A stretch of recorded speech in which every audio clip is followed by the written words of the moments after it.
মার্কিন সেনা ইসরায়েলের হয়ে ইরানে যুদ্ধ করতে না চাওয়ায় এভাবেই মার্কিন মেরিন সার্জেন্টকে টেনে হিচড়ে কক্ষের বাইরে নিয়ে যাওয়া হচ্ছে।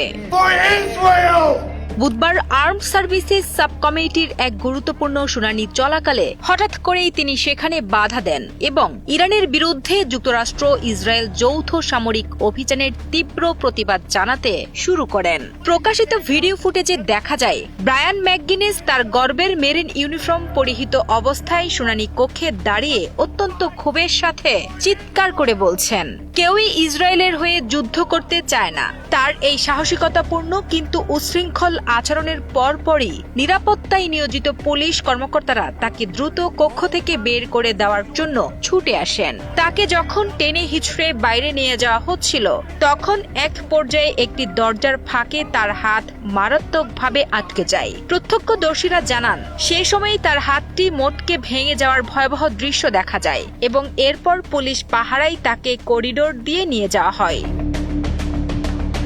সেখানে উপস্থিত এক সাংবাদিক তাকে সরাসরি প্রশ্ন করেন যে আমেরিকান সৈন্যরা আদৌ ইরানে গিয়ে যুদ্ধ করতে চায় কিনা। এর উত্তরে ম্যাকগিনেস অত্যন্ত দৃঢ় কণ্ঠে জবাব দেন, তারা কেউই তাদের ছেলে ও মেয়েদেরকে ইরানের মাটিতে যুদ্ধ করার জন্য পাঠাতে চায় না।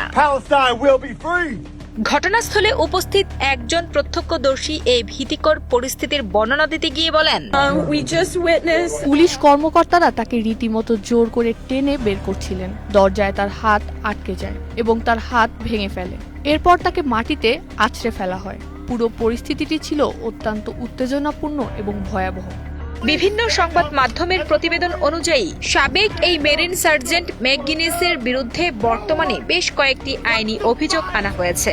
এর মধ্যে রয়েছে পুলিশের কাজে বাধা দেওয়া এবং গ্রেফতার এড়ানোর চেষ্টা করা, পাশাপাশি একজন পুলিশ কর্মকর্তার উপর 3 বার হামলার গুরুতর অভিযোগ।